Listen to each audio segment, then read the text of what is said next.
This presentation will cover adrenergic antagonists. These adrenergic antagonists exert their effect by blocking the activation of the adrenergic receptors, and they're commonly used to manage cardiac conditions like hypertension, anginal pain, but we can also use them for things like BPH, benign prostatic hyperplasia. We use them for migraines and symptoms that are associated with hyperthyroidism. And some adrenergic antagonists can be used for patients who have test anxiety. There's specific therapeutic and adverse effects that depend on how the adrenergic receptors are blocked, or what types of the adrenergic receptors are blocked. And if you understand this, then this is going to enhance your ability to safely prescribe and manage your patients on these medications. Now, the adrenergic antagonist will mirror the approach for the adrenergic agonist, right? So first we have to understand the therapeutic and adverse effects of the alpha 1 and alpha 2 adrenergics, but now we're trying to focus on the blockade of these alpha and beta adrenergics. And we're going to discuss them in an individual manner depending on that production of receptor blockade. And it's easier to understand the responses to the adrenergic drugs if we know how the activation of the adrenergic receptor is going to cause a response to your patient. And so if you're not quite familiar with this yet, I would go back into the chapter and look up the table 12.3 to help you navigate this a little bit more clearly. We're going to look at the therapeutic and the adverse responses to the alpha blockade, and remembering that this medication can help lower blood pressure by causing vasodilation. The way this group of medications are able to therapeutically do this is by blocking the alpha 1 receptors on the arterioles and on the vein. Now, why would we want to block the alpha 1 receptors in other regions of the body? Well, in the bladder and the prostate, this can actually help with the symptoms of BPH, or benign prostatic hyperplasia. Blockade of the alpha 1 receptor in the eyes and the blockade of alpha 2 receptors can also occur with the use of alpha blockers, but there's no therapeutic application at this time. Going back to essential hypertension, remembering that when the receptors at the arterioles and veins are blocked, then the return of blood to the heart will start to decrease in response to the venous dilation that's taking place. So therefore your cardiac output will also decrease, and that arterial pressure is overall reduced.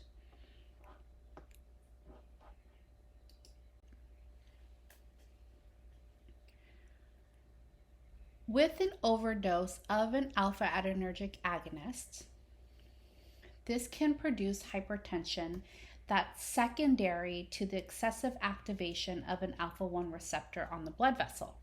Whenever this occurs, your blood pressure can be lowered by reversing this vasoconstriction. If you use an alpha blocking agent, this will achieve that lowering of blood pressure. If an IV line containing an alpha agonist started to extravasate, and you're noticing that there's necrosis on the skin, that's secondary to that vasoconstriction that's happening locally where that IV is.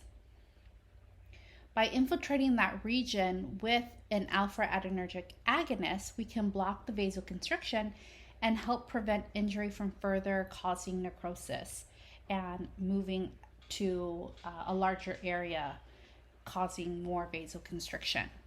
So a medication that we've talked about for this reason is phentolamine, and this is something that we can use as an alpha adrenergic agonist that can mitigate the side effect of the alpha agonists.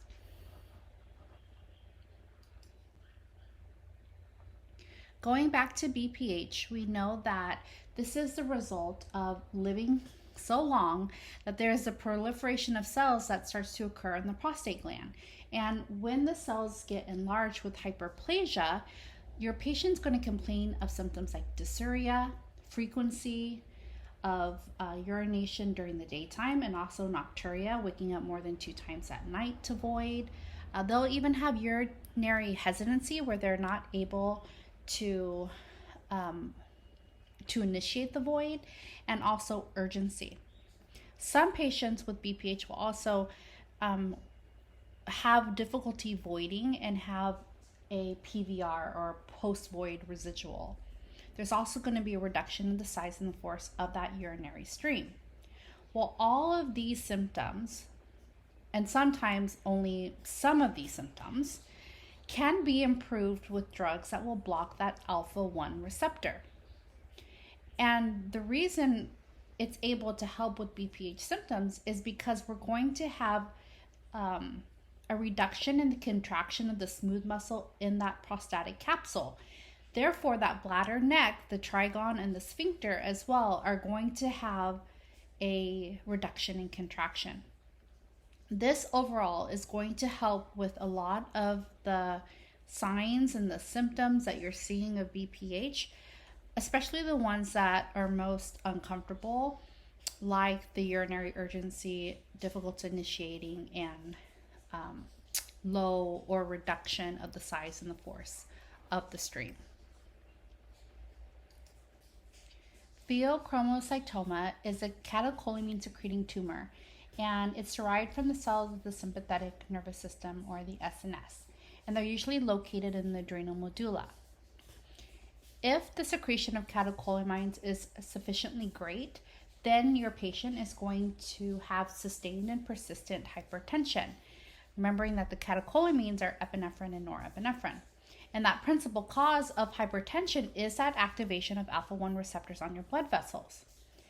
Now, though the activation of beta-1 receptors in the heart can also contribute, it's mainly alpha-1 receptors on the blood vessels. If your patient has one of these tumors, surgical removal is going to be necessary, but you can also use an alpha-adrenergic blocker to help reduce the symptoms of hypertension until that happens. And alpha blocker agents have 2 roles in managing pheochromocytoma. First, if the tumor is inoperable, then this is going to provide longer-term suppression of hypertension. But also, when surgery is indicated, they can be administered post-operatively to reduce the risk for acute hypertension during the actual procedure.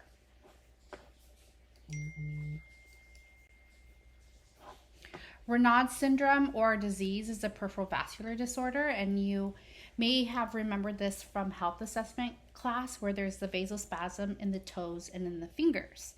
And the symptoms are locally to the hands and the toes. It's usually going to be pain and symptoms of feeling cold. Well, alpha blockers can suppress these symptoms because they're going to prevent that alpha-mediated vasoconstriction that happens. But alpha blockers can relieve the symptoms, but they're not effective against other peripheral vascular disorders. So, though you might prescribe this for someone with Raynaud's syndrome, if they have any other PVD, it would not be appropriate to use this for other peripheral vascular diseases.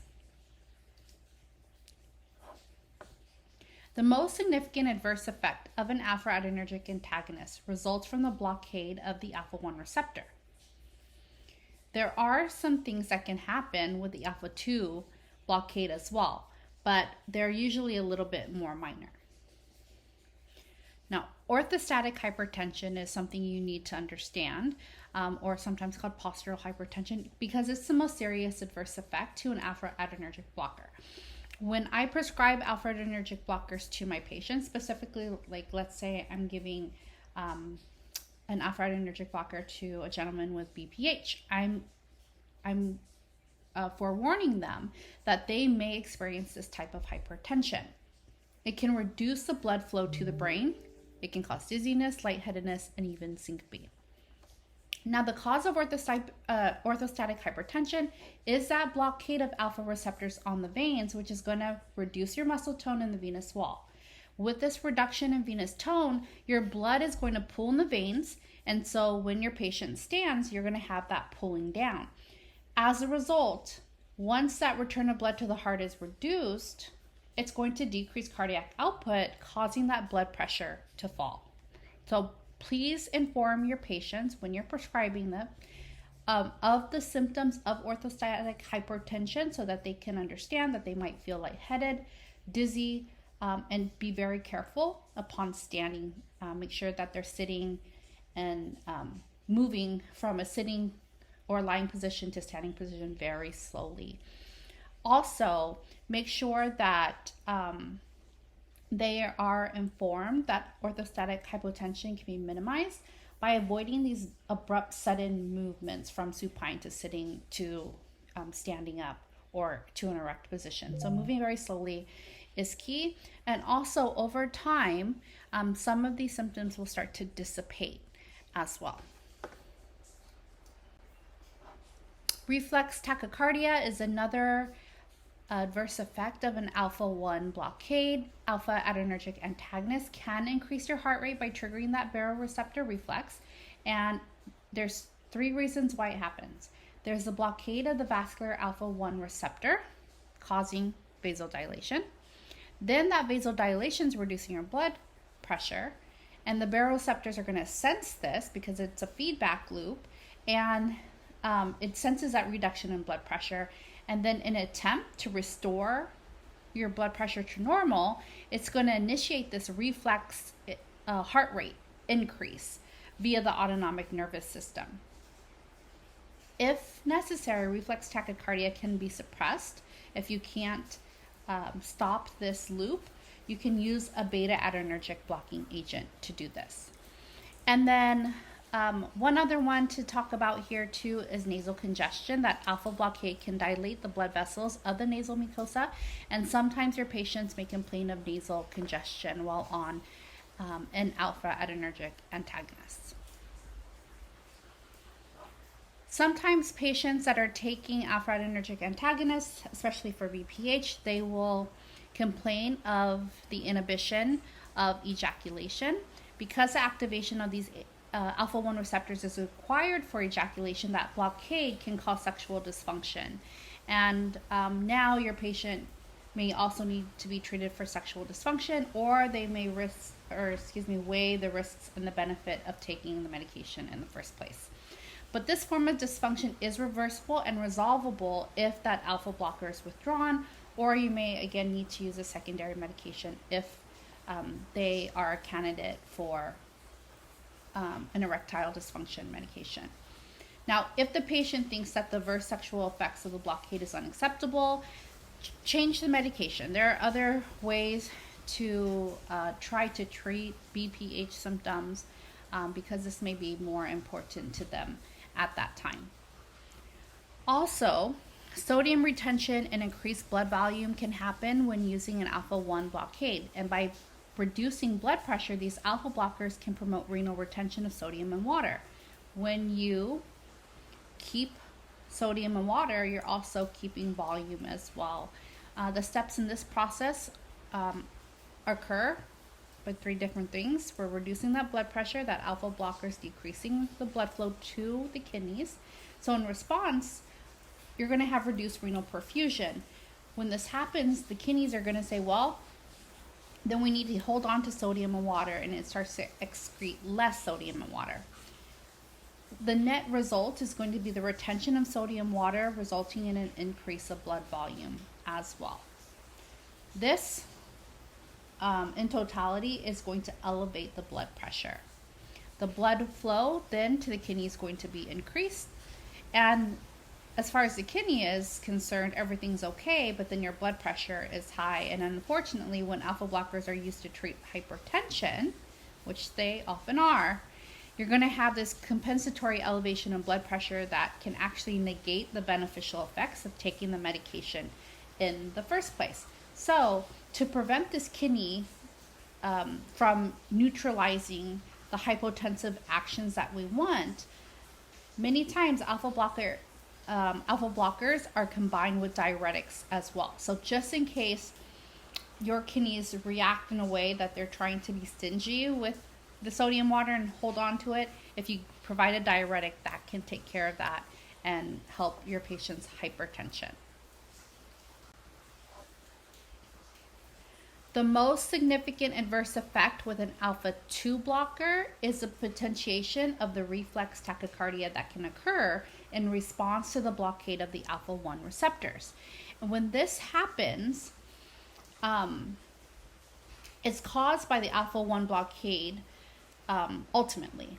And it's because of this increased firing of the sympathetic nerves to the heart. But also the alpha 2 blockade is going to cause each of these nerve impulses to release a greater amount of norepinephrine in response. And the alpha 2 blockade will potentiate that reflex tachycardia that was first initiated by the blockade of the alpha 1 receptors.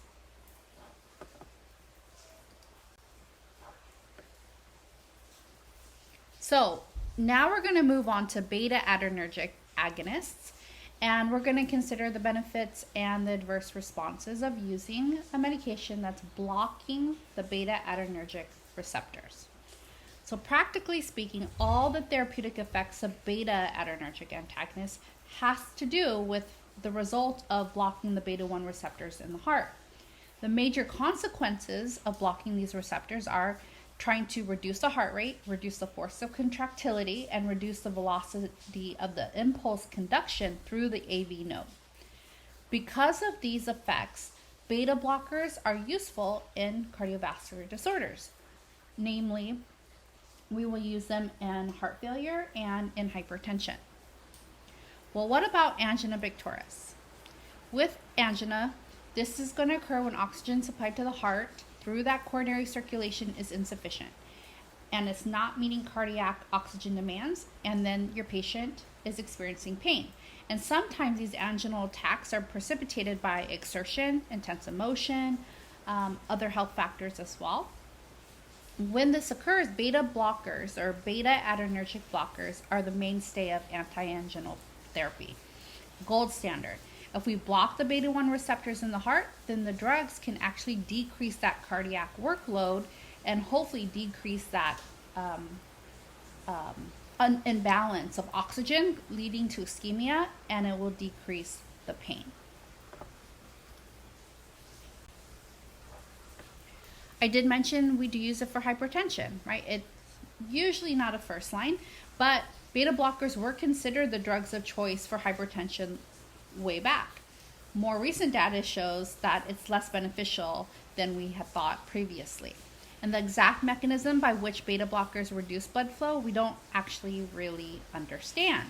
But it does have to do with the reduction of cardiac output through that blockade of beta 1 receptors in the heart, the suppression of renin release through the blockade of beta 1 receptors in the kidney as well, going back and remembering how the kidneys are influential to the RAS system, with the role of renin in the blood pressure to help, the role of renin in blood pressure control. We also know now that with long-term use, beta blockers reduce peripheral vascular resistance, which can kind of point to why they have an antihypertensive effect in the first place. We also use beta adrenergic blockers for cardiac dysrhythmias or arrhythmias. They are especially useful when you see a dysrhythmia that involves excessive electrical activity at the sinus node and the atria. If we can block that cardiac beta 1 receptor, then we can decrease the rate of the sinus nodal discharge, and then we can also suppress the conduction of the atrial impulse that moves through that AV node. If we do this, then we're preventing the ventricles from contracting at a very excessive rate. Beta blockers are also used for myocardial infarction, or also known as an MI or a heart attack, and this is when we have regional necrosis that's caused by localized interruption of blood flow of the coronary vessels to the heart. And when we treat with the beta blocker, we can reduce the pain, the infarct size itself. we're reducing the mortality and the risk for reinfarction. And to be effective, the therapy with the beta blocker has to be employed as soon as possible, as soon as the MI has occurred, if you can. And it can be continued on as maintenance therapy for several years. We use it for heart failure. It is a standard therapy for heart failure, and the application, though, is relatively new because until recently, heart failure was considered an absolute contraindication to beta blockers. And I would challenge you to look up some of the literature previously to help this sink in a little bit. But now we use one of 3 beta blockers for the use of heart failure. These are the only 3 that are indicated here. And you see them here: carvedilol, bisoprolol, and metoprolol are the 3 beta blockers that are used for heart failure. Hyperthyroidism is associated to that increase in the sensitivity of the heart to catecholamines, like norepinephrine and epinephrine. And that's why sometimes patients with hyperthyroidism will experience chest pains and arrhythmias.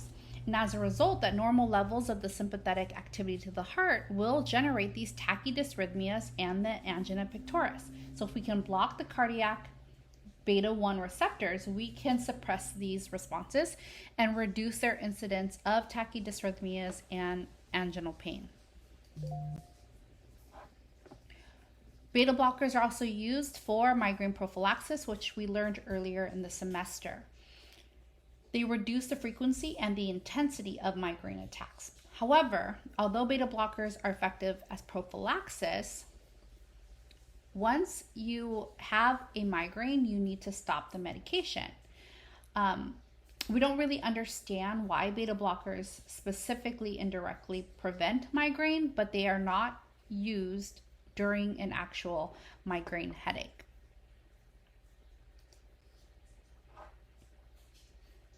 Beta blockers are also used for performance anxiety. They're used for public speaking. They're used for sometimes for patients that need it for test taking, things like that. And the prominent symptoms that you're going to experience during these episodes are tachycardia, tremors, sweating, and it's discharged by the sympathetic nervous system. So beta blockers can help with performance anxiety, also test anxiety, and it's by the mechanism of preventing beta-1 mediated tachycardia. We can also use beta blockers for pheochromocytomia, just like we talked about earlier, how this tumor secretes large amounts of catecholamines. We can also use this medication to block and to prevent that beta-1 blockade that can result in that excessive stimulation of the heart, resulting in life-threatening hypertension. Beta blockers are also important for the use of glaucoma. You may remember this from the eye section. Glaucoma is characterized as elevated intraocular pressure with subsequent injury to the optic nerve. And there are a group of beta blockers that are used, and they are different than the ones that we would use for like hypertension. So specific for glaucoma, I would go back and read that chapter again to see which ones are okay and indicated for glaucoma. Now moving on to the adverse effects of a beta blockade. And although we can achieve therapeutic responses, and really it's because we're trying to block the beta-1 receptors, there are some adverse effects that involve beta-1 and beta-2 blockade. And the non-selective beta adrenergic blocking agents. So those are the ones, if they're non-selective, they're going to block both 1 and block beta-1 and beta-2. These are going to produce a broader spectrum of the adverse effects because they're essentially working on 2 different receptors. It's going to be a greater response than the cardioselective beta adrenergic agonists. When we say cardioselective, we're talking about the beta 1 receptors, and we're talking about in therapeutic doses only. Okay, so all of the adverse effects of beta 1 blockades are the result of blocking that beta 1 receptor in the heart. But the blockade of renal beta 1 receptors is not a concern. So it's only the beta 1 receptors in the heart that are of concern. So therefore, that should kind of tell you what to expect in terms of adverse effects. So first, bradycardia. If we block the beta 1 receptors of the heart, we are going to get the result of bradycardia. The heart can be increased, or that heart rate can be increased using a beta adrenergic agonist, such as isoproterenol, which we've talked about. We can also use atropine, which is a muscarinic antagonist. Well, isoproterenol will compete with the beta blocker for cardiac beta receptors. It's trying to promote cardiac stimulation, and if we block the muscarinic receptors on the heart, then atropine can prevent the slowing of the heart by the parasympathetic nervous system as well. Beta 1 blockade can reduce cardiac output, and how it does this is it decreases the heart rate and the force of the myocardial contraction. Beta blockers must be used with caution in patients with heart failure or reduced cardiac reserve. And so if you are considering that your patient needs a beta blocker, but they have those underlying conditions, I would refer back to a cardiologist until they are stabilized.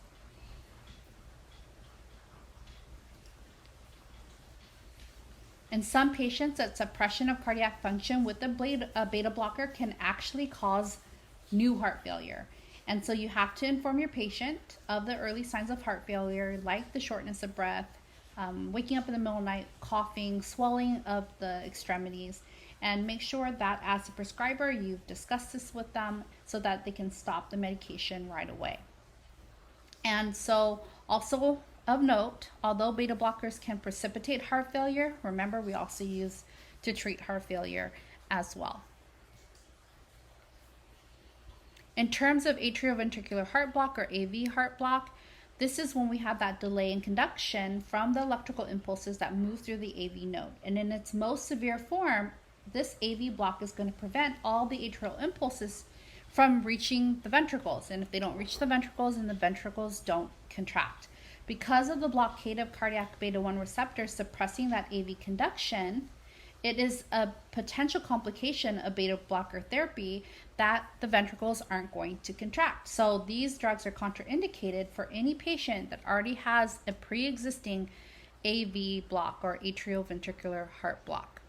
If you're unsure, get an EKG before prescribing.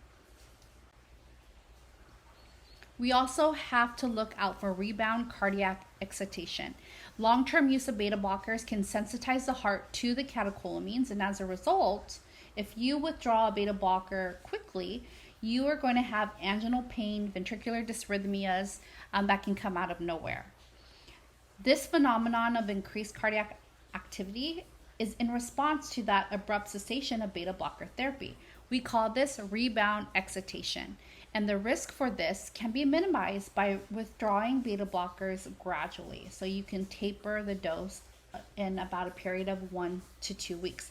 Now, if this happens, then you need to temporarily continue the dose so that you can stabilize the symptoms and then start to wean off the beta blocker.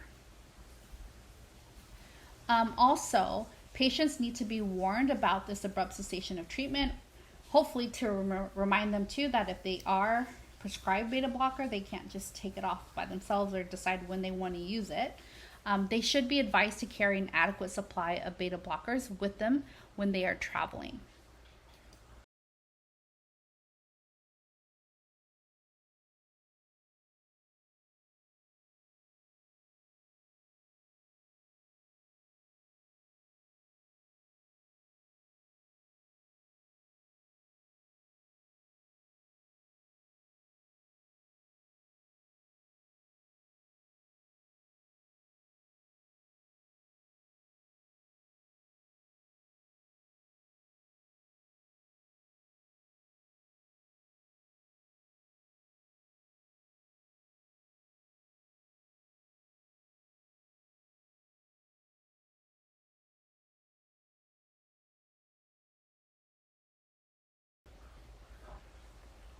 In terms of hypoglycemia from inhibition of glycogenolysis, we know that epinephrine acts on that beta 2 receptor in the skeletal muscle in the liver. When epinephrine works on this receptor, it's going to stimulate the glycogenolysis, which is how we break down glycogen into glucose. That beta 2 blockade is going to inhibit this process, which poses a risk for hypoglycemia in patients that are susceptible. Now, the suppression of beta 2 mediated glycogenolysis is inconsequential for most people that are healthy. They don't have a pre-existing condition, but interference with this process can be detrimental to patients that have a diagnosis of diabetes. So the people that are especially dependent on their beta 2 mediated glycogenolysis pathways are those that need to overcome insulin-induced hypoglycemia. If your patient with diabetes needs a beta blocker, you have to use a beta 1 selected agent. That is going to be the preferred. We're going to switch it up a little bit and talk about neonates and the adverse effects of beta 1 and beta 2 blockade. The use of beta blockers during pregnancy can have a residual effect on the newborn, specifically those that are being used and remain in the circulation for several days after the baby is born. The risk is for bradycardia, and it's from that beta 1 blockade. But we can also already, especially premature infants, they're going to be at risk for respiratory distress, and this is going to be from the beta 2 blockade. And then hypoglycemia from the beta 2 blockade as well. So for 3 to 5 days after birth, the newborns that have been born to mothers that were on a beta blocker need to be monitored closely. Adverse neonatal effects have been observed with at least one of the beta blockers, and they can be at risk for others as well. So just keep that in mind for your patients that are pregnant. We are going to look at propranolol now in a little bit more detail. This is going to be the prototype for the first gen beta blocker. This is a non-selective beta blocker, and it's going to block, what that means is it's blocking both beta 1 and the beta 2 adrenergic receptors. We use this as a prototype because it was the first beta blocker that we were using for widespread clinical use. And it's one of the most important beta blockers still to this day. So propranolol. The pharmacologic effect is it blocks the cardiac beta 1 receptors. So by doing that, it's reducing heart rate. It's decreasing the force of ventricular contraction, and it's suppressing that impulse conduction through that AV node. So the net result is a reduction in cardiac output. But it also is blocking the beta 1 receptors in the kidney. Propranolol can suppress the secretion of renin. By blocking the beta 2 receptors, it will produce 3 major effects. We're going to have bronchoconstriction because of the beta 2 blockade on the lungs, vasoconstriction because of the beta 2 blockade on the blood vessels, and reduce glycogenolysis as well. And that's through the beta 2 blockade, remembering that that happens on the skeletal muscle and the liver. And that's the breakdown of glycogen into glucose.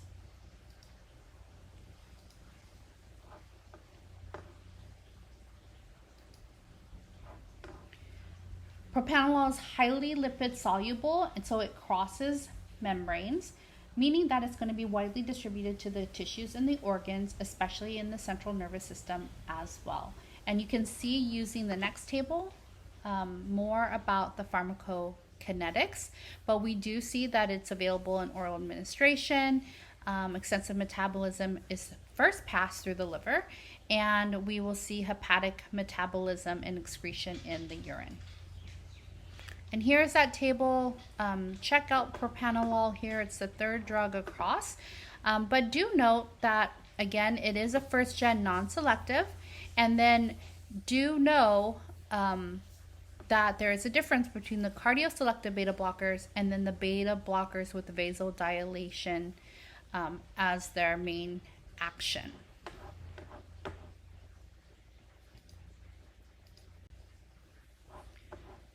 Practically all the applications of propranolol are based on the blockade, though, of the beta 1 receptors of the heart, even though they're non-selective. The most important indications are listed: hypertension, angina, myocardial infarction, the prevention of migraine or migraine prophylaxis, and also stage fright and test anxiety. The most serious adverse effect of this drug propranolol is the blockade of beta 1 receptors in the heart and the blockade of beta 2 receptors in the lungs. So with the heart, it can cause bradycardia. So if you already have a patient that has a very low heart rate, this can be problematic, but it can be increased by administering atropine or isoproterenol if you get that side effect.